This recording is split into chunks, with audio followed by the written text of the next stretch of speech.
Do you have any last words? Last words of advice or last words, my last words. Are you going to kill me after this? Yes. Okay. So yes. Yeah. That's a threat. So what are your last words? Yeah.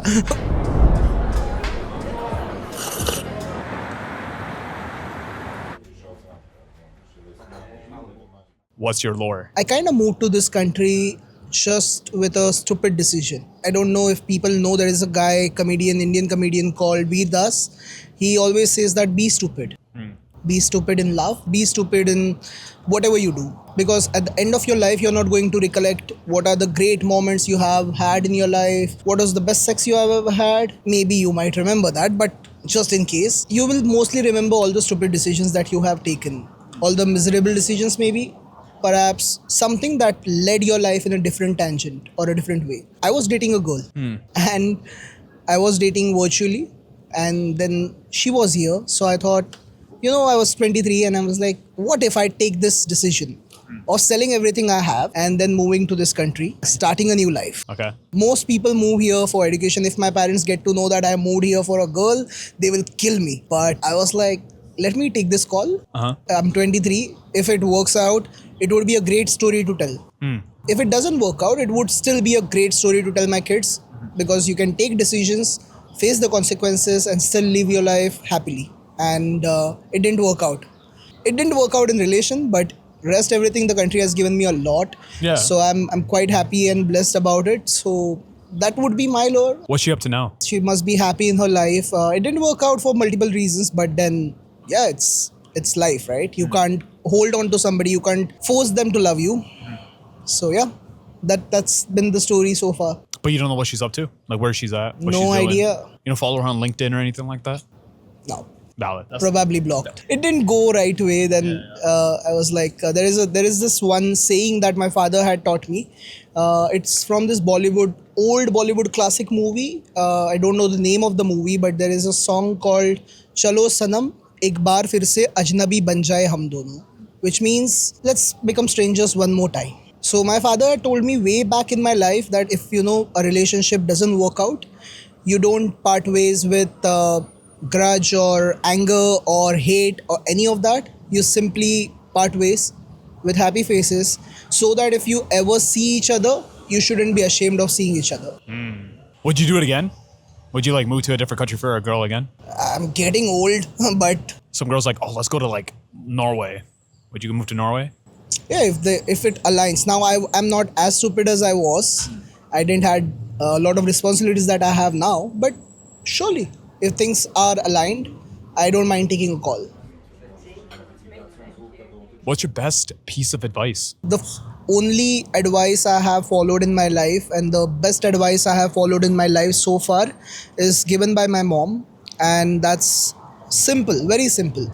Keep ice on your head, sugar in your mouth, and wheels in your feet. I know it sounds crazy because physically it is not possible, but what it translates to is basically keep your mind cool in any given situation. Keep sugar in your mouth. That means you speak softly, gently, nicely. Don't try to hurt anybody, and keep wheels in your feet. That means basically be ready to go anywhere where the life takes you. That's beautiful though. Do you feel like you listen to your mom? Do you feel like you live by those words? I do. I mean, when the advice is actually pay for the things that you do, I think it does make sense to follow them. I have seen applying these principles, the learnings that my mom has given me so far in my life. I apply them and I see that these actually help me out. My mom said like a very, very, very similar thing. She said, "Pair garm, pet narm, sir thanda." Same thing. Basically the same thing. Yeah, the same thing. And she initially said it to me as like a medicinal thing.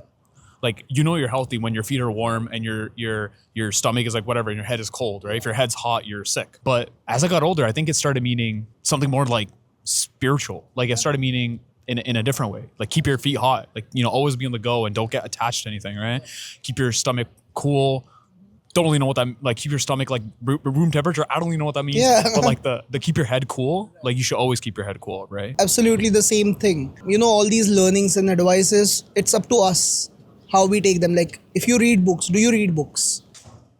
Should I lie? Well, I would say even if you don't read books, and if you have read any book in your life, recollect the time when you read it. recollect the kind of knowledge it gave you at that moment in time, and now go back and read the same book. The wisdom is completely different. That's what people mostly say about religious books. You should keep reading them, because at every point in time, every point in your life, the meaning would be different. So let's take any particular book that you have liked at the age of 13. Your context of life would have been completely different. You must have been like, oh, the world is really nice place. People are here to love me, and I'm here to love them back. By the time you're 18, you're like, nah, the world is not like this, and people are not as nice as I thought. But then at the age of 40, the context of your life has changed, and now you have another perspective. So that's why I usually say that keep reading books as much as you can at different points in time, or at least read the same book differently.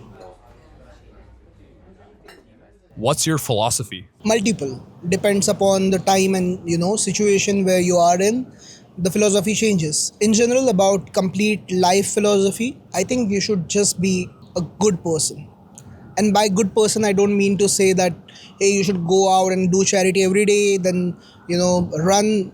Like people say that you should run 5 kilometers. Why should you run 5 kilometers? Run 50, 100 kilometers, do 2000 push-ups, do like wake up at 3 a.m., don't eat for 5 days, like do extremely godly stuff, and be David Goggins 5 times. There is a limitation of what we can do, what we can't do. People will tell you to do everything in this world that is best for you, but at the end of the day, are you really interested in doing it? So simple answer is that don't hurt anybody intentionally. Unintentionally, yeah, you might, because you have to send a report at the end of the week and you haven't completed the work, so definitely you're going to hurt yourself and your boss and their feelings. But it's okay, it's all right. Like, just don't keep doing it, because then you might not have a job.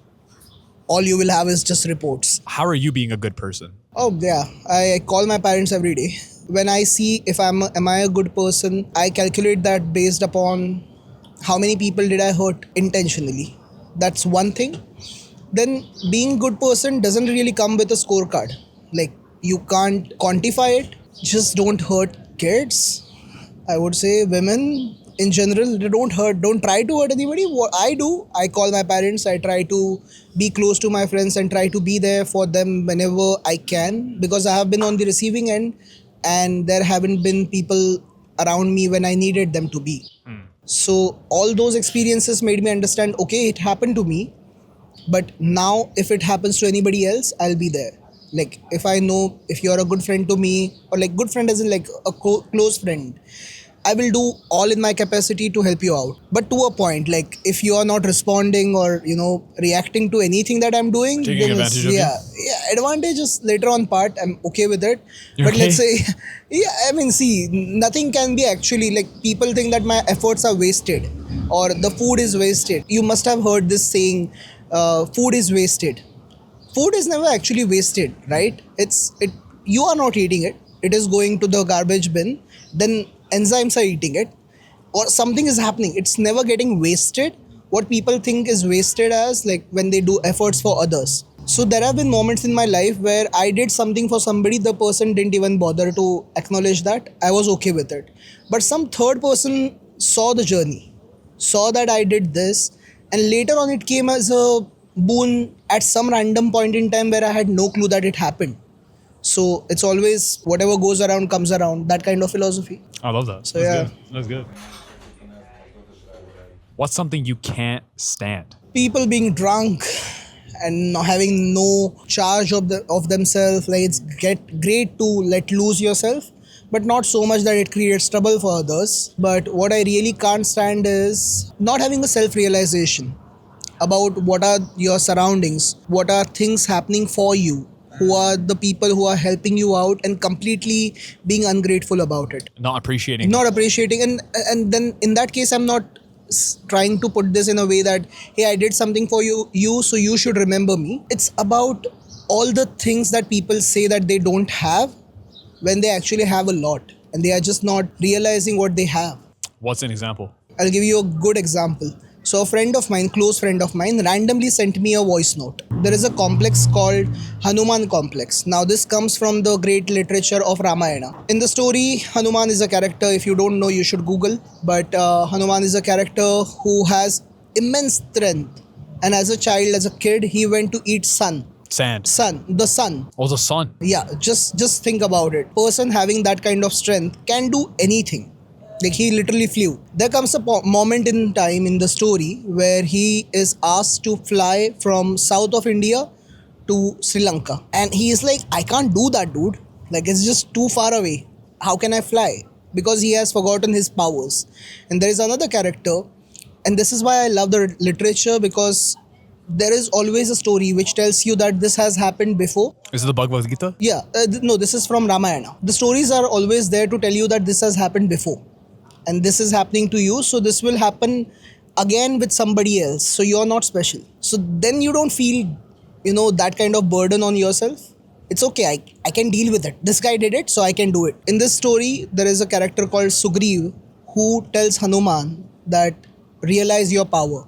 Wake up to reality, basically that. And then he realizes his power and then he flies all the way from Kanyakumari to Sri Lanka. Why this is called Hanuman complex is Hanuman was having that self-doubt. I go through that a lot of times. And randomly, this friend of mine sent me a voice note when I was in that kind of moment. And she was like, hey Kartik, I really just wanted to appreciate you. And this voice note is just between you and me. So she was like, dude, I just wanted to appreciate you because you are doing all the things that you wanted to do. You don't wait for the opportunities to come to you. You go towards the opportunity, you do whatever it takes, and then you grab it. And that made me realize that, oh, okay, this does make sense. And throughout that day, I was having some complex. I was feeling, am I good enough? Am I doing well? After that voice note, I was like, yeah, fucking I'm good enough. I can do it. And one point she made was, there are moments in her life, she said, in my life, I face a lot of situations where I think that, oh, I don't have this, I don't have that. And then I look at you and realize that you didn't have any of that, still you made this. So why can't I? And that's the kind of inspiration I look. Beautiful. What do you miss? Parents. How do you deal with it? How do you cope? See, the first realization after moving I had was that no matter what happens back home, I will still have to be on a flight for 24 hours. I can't make it before that. People think it's just a 16,000 kilometer distance between India and Canada. It's actually not 16,000 kilometers, it is 24 hours time. What did you miss? Like, what did you, by being here, what stuff happened back home that you missed? Not like you longed for. Like, what events have happened that you weren't there for? My grandfather passed away in 2024. He was one of the legend in the family.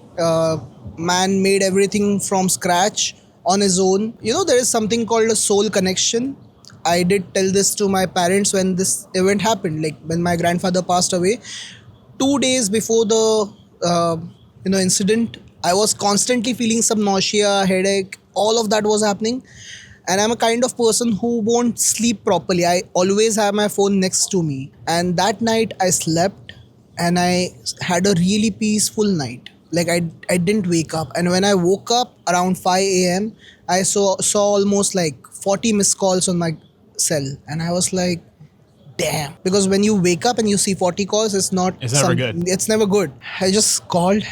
My mom, obviously, when this kind of situation is there, they usually don't put the direct situation in front of you. They ask you questions for you to become normal and to get back to your senses. My mom was like, okay, where are you? Okay, when did you wake up? I was like, who's it? I knew somebody had passed away. Who's that? And my mom said, your grandfather. I didn't know how to react to that. I didn't know even like, you can't cry on your choice. You can laugh, maybe.